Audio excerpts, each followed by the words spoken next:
Hello friends, welcome back to my channel. मैं हूं हिमानी और मेरे चैनल पे आपका बहुत बहुत स्वागत है। फ्रेंड्स, पार्ट 25 लेकर आई हूं एमसीक्यूज की, जो टारगेट हाई बुक से मैंने लिए हैं। जो आज की वीडियो का टॉपिक है वो फंडामेंटल्स ऑफ नर्सिंग है, और जो सब टॉपिक है वो बायोमेडिकल वेस्ट मैनेजमेंट, और second topic communication and therapeutic relationship है। लेकिन कुछ जो क्वेश्चंस हैं वो जो पिछली वीडियो में छूट गए थे फ्लूइड एंड कैलकुलेशंस के, वो मैंने यहाँ पे भी इंक्लूड किए हैं। तो यही सब टॉपिक मैं आज कवर करने वाली हूँ। मेरे को कुछ लोगों ने कमेंट करके पूछा है कि आप पेज नंबर और क्वेश्चन नंबर बता दें, मतलब टारगेट हाई बुक के। तो मैं ये बोलना चाहूंगी कि मैं ये क्वेश्चन मिक्स करके ले रही हूँ डिफरेंट डिफरेंट टॉपिक्स के। तो मैं एग्जैक्टली पेज नंबर मतलब ईच क्वेश्चन का नहीं बता पाऊंगी, लेकिन मैं सब टॉपिक आपको बता देती हूँ जो मैंने ऑलरेडी इस वीडियो के लिए बता दिए हैं। तो चलिए इसी के साथ शुरू करते हैं आज की video. Question number 1, the most important characteristics of a verbal communication is. तो जैसा कि सभी को पता है कि क्लैरिटी होना बहुत इंपॉर्टेंट है एक वर्बल कम्युनिकेशन में। अगर क्लैरिटी क्लियर नहीं होगा मैसेज, हम अगर अपने मैसेज को क्लैरिटी के साथ नहीं डिलीवर करेंगे तो जो रिसीवर है उसको प्रॉपर मैसेज नहीं मिल पाएगा। तो यहाँ पे जो करेक्ट आंसर है वो ऑप्शन बी रहेगा, clarity. Question number 2, which strategy is effective while communicating with a client having hearing impairment? तो अगर पेशेंट को हियरिंग इम्पेयरमेंट है तो कौन सी स्ट्रैटेजी बेस्ट होगी कम्युनिकेशन की? ऑप्शंस में देख लेते हैं। Speak slowly and allow the client to do lip reading. B is face the patient when speaking, and C, speak slower and in normal pace. तो ऑप्शन डी है all of the above. तो सारे ही जो option है वो correct हैं। जब क्लाइंट किसी भी पेशेंट को हियरिंग इम्पेयरमेंट होती है तो लिप रीडिंग भी क्लाइंट अच्छे से करता है और फेस रीडिंग भी अच्छे से कर लेता है। और अगर हम स्लोली फेस दे के बीच में बोलेंगे तो इससे क्या होगा, हमारा मैसेज जो है काफी क्लियर हो जाएगा पेशेंट के लिए। तो करेक्ट आंसर रहेगा option D, all of the above. Question number 3, body mass index यानी BMI range for overweight is. Option दिए हुए हैं above 30, B is 18.5 to 24.9, C is 22.9 to 27.9 and D 25 to 29.9। तो जो करेक्ट आंसर है वो है ऑप्शन डी, 25 to 29.9, जो कि ओवरवेट का बीएमआई होता है। Question number 4, during the time of any infection what will happen to the WBC count. तो डब्ल्यूबीसी काउंट मतलब इंक्रीज होता है या डिक्रीज होता है या अनचेंज रहता है या फिर फ्लक्चुएट करता है एक इन्फेक्शन में। तो definitely the WBC counts increases during an infection. यहाँ पे थोड़ा मैं एक्सप्लेन करना चाहूंगी कि क्वेश्चन में थोड़ी क्लैरिटी नहीं है यहाँ पे कि हमें वायरल इन्फेक्शन के बारे में बताना है या फिर बैक्टीरियल इन्फेक्शन के बारे में बताना है। यूजुअली बैक्टीरियल इन्फेक्शन में जो है न्यूट्रोफिल्स का काउंट बढ़ जाता है। अगर ओवरऑल डब्ल्यूबीसी की पूछी जाए तो बैक्टीरियल इन्फेक्शन में डब्ल्यूबीसी इंक्रीज करता है। लेकिन अगर वायरल इन्फेक्शन है, वायरल लोड है पेशेंट को, तो डब्ल्यूबीसी कुड बी नॉर्मल और अनचेंज्ड, लेकिन जो लिम्फोसाइट्स के काउंट है वो बढ़ जाते हैं। तो यहाँ पे ये थोड़ी सी क्लैरिटी है। बट अगर जनरली पूछा जाए कि डब्ल्यूबीसी का काउंट बढ़ता है या घटता है तो डेफिनेटली एक इन्फेक्शन के दौरान डब्ल्यूबीसी का काउंट बढ़ता है। Question number 5, yellow colour code is used for which type of hospital waste. तो हॉस्पिटल वेस्ट की, बायोमेडिकल वेस्ट की बात की जाए तो जो येलो कलर है वो किस बिन के लिए यूज होता है? ऑप्शंस दिए हुए हैं। A body parts, B glassware, C plastic या फिर डी शार्प। तो डेफिनेटली जो येलो कलर है वो इन्फेक्शियस वेस्ट और बॉडी सिक्रीशंस या बॉडी पार्ट्स के लिए यूज किया जाता है। तो option A is the correct answer, body parts. Again similar question है, which of the following coloured containers must be used for discarding human anatomical waste in hospital. Question दोनों सिमिलर हैं लेकिन लैंग्वेज अलग है। आपको ये पता होना चाहिए कि ह्यूमन एनाटॉमिकल वेस्ट या फिर बॉडी पार्ट्स भी सेम ही होते हैं। तो यहाँ पे ऑप्शंस हैं A yellow, B red, C blue and D is black. तो obviously the answer is yellow bin. Question number 7. The color of the bag in which the infectious solid waste is disposed is. तो अगर infectious solid waste की बात की जा रही है तो कौन से कलर का डस्टबिन यूज करते हैं? तो यहाँ पे भी जो करेक्ट आंसर है, अगर सॉलिड वेस्ट है, इन्फेक्शियस वेस्ट है, तो करेक्ट आंसर रहेगा yellow bin. Question number 8. Infectious non sharp waste is collected in. तो अगेन अगर इन्फेक्शियस वेस्ट है, शार्प भी नहीं है, तो सॉलिड वेस्ट है इन्फेक्शियस, या तो किस में कलेक्ट होता है वो? तो again the correct answer is yellow. तो सरप्राइजिंगली यहाँ पे सभी का आंसर, मतलब सारे ही क्वेश्चंस का आंसर येलो बिन है, लेकिन लैंग्वेज बिल्कुल अलग है। तो अगर एक क्वेश्चन डिफरेंट लैंग्वेजेस में आ सकता है तो यहाँ एक ब्रिलियंट एग्जांपल है उसका। Question number 9. Yellow plastic bags containing biomedical waste are treated by. तो ऑप्शंस दिए हुए हैं, माइक्रोवेविंग, ऑटोक्लेविंग, श्रेडिंग, इंसिनरेशन। तो करेक्ट आंसर रहेगा इंसिनरेशन। जो येलो कलर्ड बैग होते हैं हमारे हॉस्पिटल से कलेक्ट किए जाते हैं, वो जब उनका फाइनल डिस्पोजल होता है तो उनको इंसिनरेट किया जाता है। इंसिनरेट का मतलब है हम हाई टेम्परेचर को उस वेस्ट को जो है बर्न करते हैं, और ये टेम्परेचर जो है 850 टू 1100 डिग्री सेंटीग्रेड तक हो सकता है। ये क्लोज चैम्बर में किया जाता है, और नॉर्मल जो डोमेस्टिक पॉपुलेशन है उसे बहुत दूर किया जाता है। तो एक सेपरेट जगह पे ये प्लांट जो है बनाया जाता है अकॉर्डिंग टू गवर्नमेंट गाइडलाइंस, और इंसिनरेशन का जो है प्रोसेस फॉलो किया जाता है। Question number 10. Discarded medicine and chemical waste are discarded in dash colour bag. जो डिस्कार्डेड मेडिसिन है उनको हम रैपर निकाल के किस बैग में डालते हैं? येलो बैग में। तो option A is the correct answer. और जो केमिकल वेस्ट है वो भी येलो बैग में ही जाएगा। Question number 11. In hospital waste management which coloured plastic bag is not used. तो जो है ए जो ऑप्शन है, येलो ग्रीन जो बैग है, वो नॉर्मली वेट जो है वेस्ट के लिए यूज किया जाता है। और ये डोमेस्टिक वेस्ट भी हो सकता है। जो हॉस्पिटल है वहां पे जो डोमेस्टिक वेस्ट है वो दो टाइप का हो सकता है, एक तो ड्राई, एक वेट। तो वेट जो है ग्रीन में जाता है और इसको हम इन्फेक्शियस काउंट नहीं करते हैं, तो इसीलिए जो है option A is the correct answer है। Question number 12.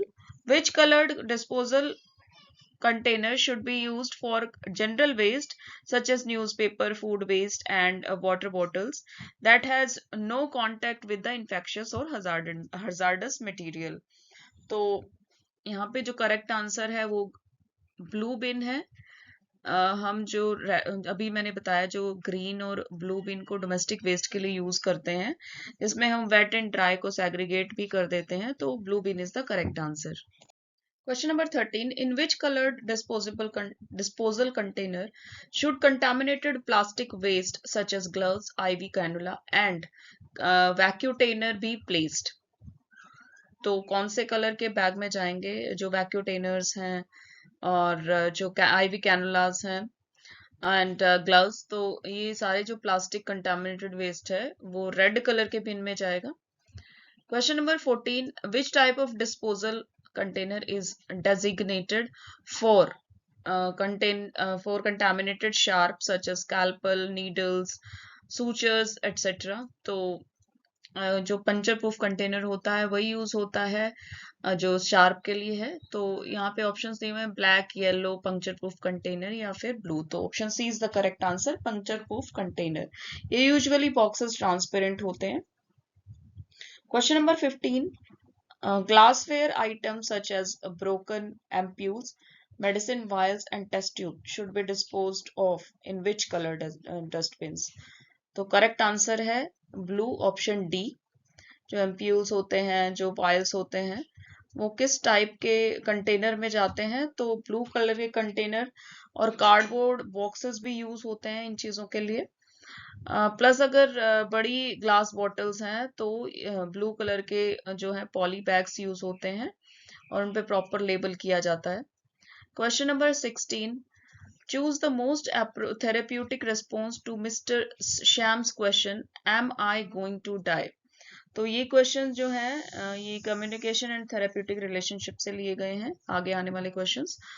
तो ऑप्शंस दिए हुए हैं यहाँ पे। A is we all are going to die one day, B is what has your doctor told to you, C is you really don't want to talk about death, do you? And D is, would you like to talk about your condition and prognosis?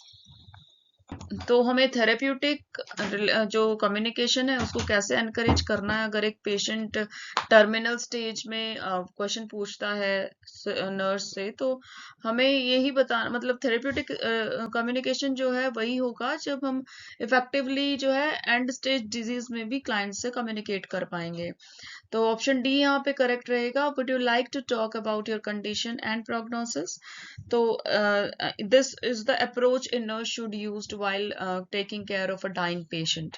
Question number 17, which of the following would not promote trust in the nurse patient relationship? तो A option है examining अ wound without providing privacy, अगर patient को privacy नहीं दी जा रही है। B, fulfilling promises, C, returning at the stated timeline, and D is maintaining confidentiality. तो question में पूछा गया है कौन सा सही नहीं होगा, मतलब which option is not correct to promote trust in the nurse patient relationship. अगर ट्रस्ट डेवलप नहीं हो रहा है तो उसका कारण एक ही हो सकता है, जो ए ऑप्शन यहाँ पे दिया हुआ है, एग्जामिन कर रहे हैं अगर हम पेशेंट को विदाउट प्रोवाइडिंग द प्राइवेसी, तो A option is the correct answer. Question number 18, the following are the barriers of therapeutic relationship. Therapeutic relationship के जो बैरियर्स हैं वो यहाँ पे पूछे गए हैं। जो यहाँ पे एक दूसरे स्टाइल का क्वेश्चन है, यहाँ पे 4 ऑप्शन दिए गए हैं, लेकिन वो जो है नंबर वाइज दिए गए, तो हमें नंबर वाइज बताना है कौन कौन से नहीं होंगे।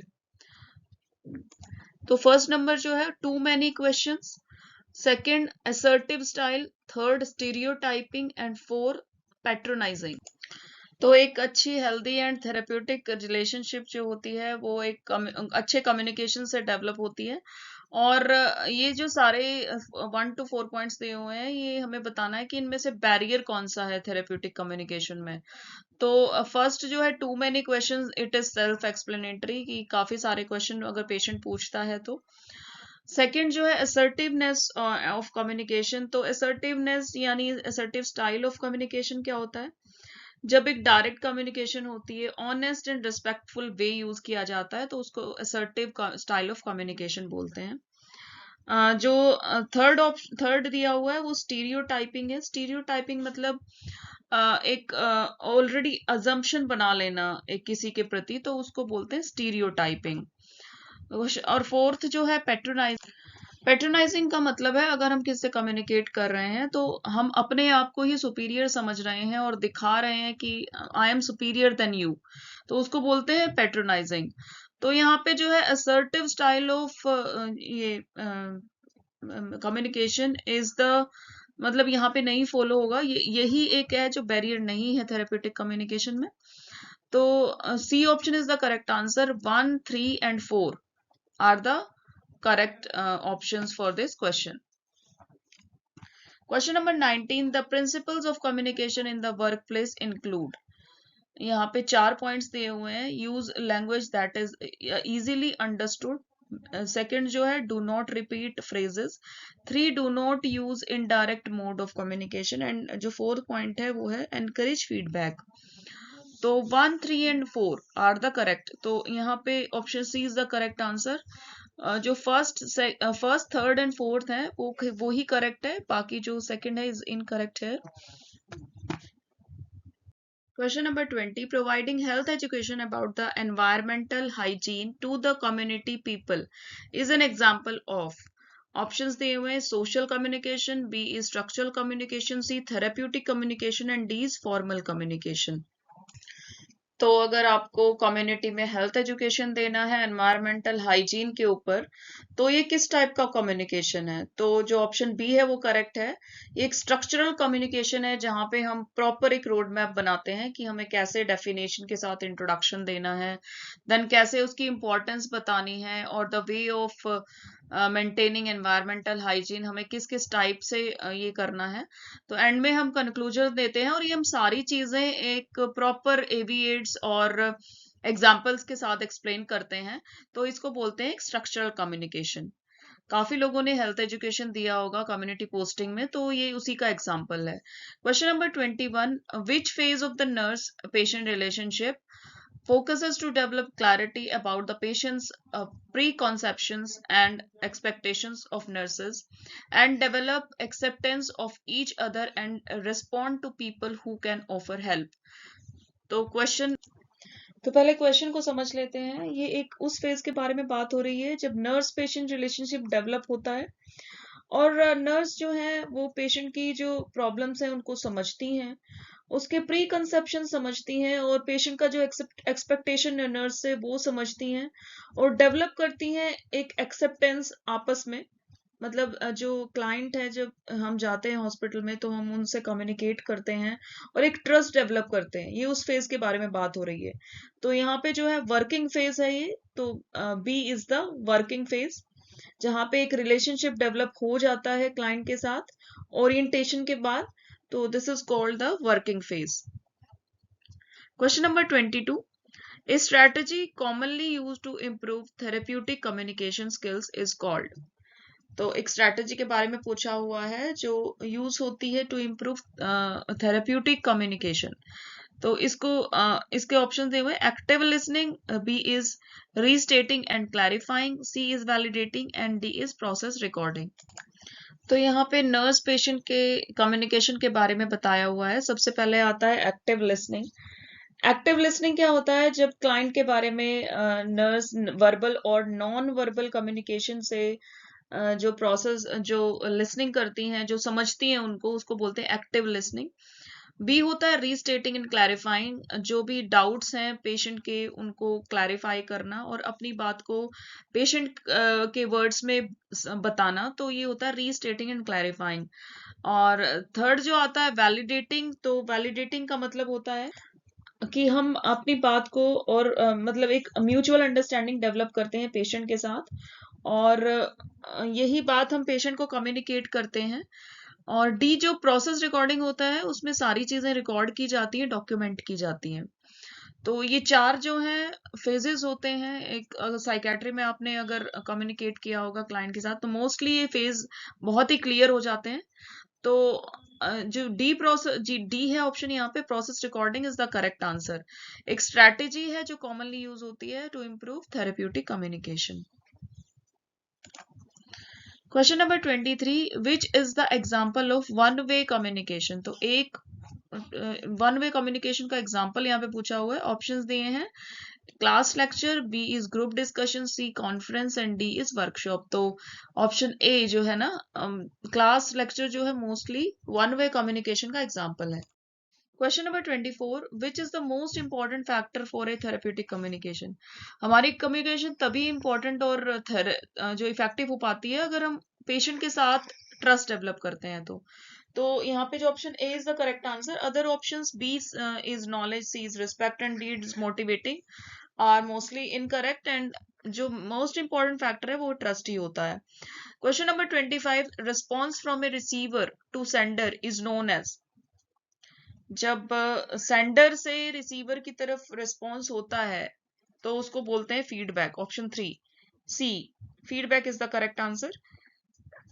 आई होप जो कम्युनिकेशन मॉडल है वो आप लोगों को क्लियर होगा।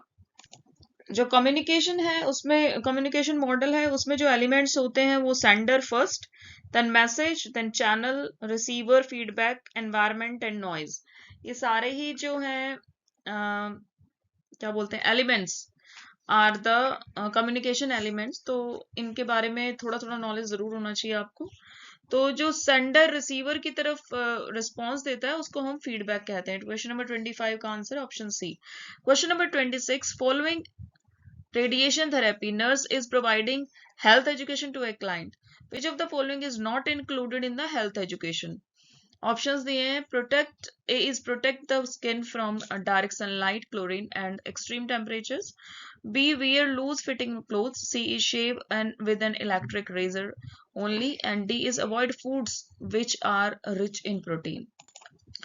जो ऑप्शंस ए टू सी हैं वो बिल्कुल करेक्ट हैं, लेकिन ऑप्शन डी जो है is incorrect, avoid foods which are rich in protein.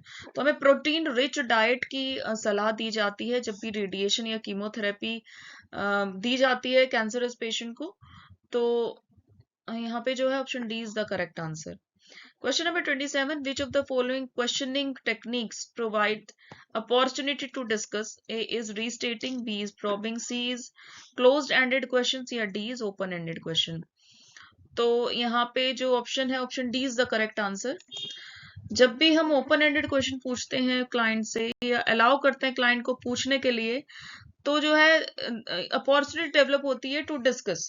तो अगर हम डिस्कस करेंगे तो डेफिनेटली क्लैरिटी ज्यादा होगी.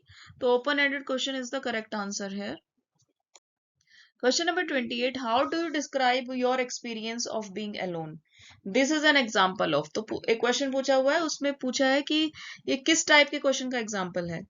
तो जब हम पेशेंट को एक्सप्लेन करने के लिए या डिस्क्राइब करने के लिए ओपन होने के लिए बोलते हैं तो उसको ओपन एंडेड क्वेश्चन बोलते हैं. तो option C is the correct answer. ये एक जनरल क्वेश्चन है और it's not maybe related to a specific topic, लेकिन हमें पता होना चाहिए कि अगर ऐसा कोई क्वेश्चन पूछा हुआ है तो ये ओपन एंडेड क्वेश्चन है. Question number 29. How do you feel discomfort now?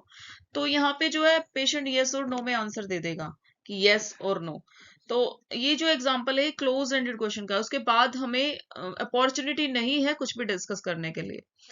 Question 30. जो cultural barrier of communication include. तो जो भी कल्चरल बैरियर्स हैं इनमें जो इंक्लूड करे हुए हैं वो क्या हैं? ए जो है नॉलेज, बी न language, C is anxiety and D is fear.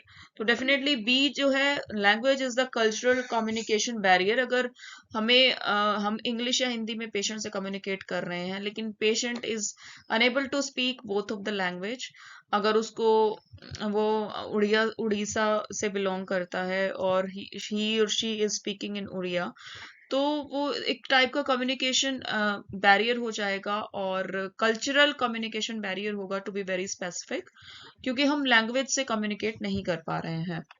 तो फ्रेंड्स दैट्स ऑल. तो friends that's all for today. 30 question total discuss हुए हैं आज. अगर आपने मेरा चैनल अभी तक सब्सक्राइब नहीं किया है तो प्लीज सब्सक्राइब करिए, लाइक कीजिए, कमेंट कीजिए और शेयर कीजिए उन सभी फ्रेंड्स के साथ जो आगे कॉम्पिटिटिव एग्जाम देने वाले हैं. So thank you so much for watching today. Thank you. Bye bye.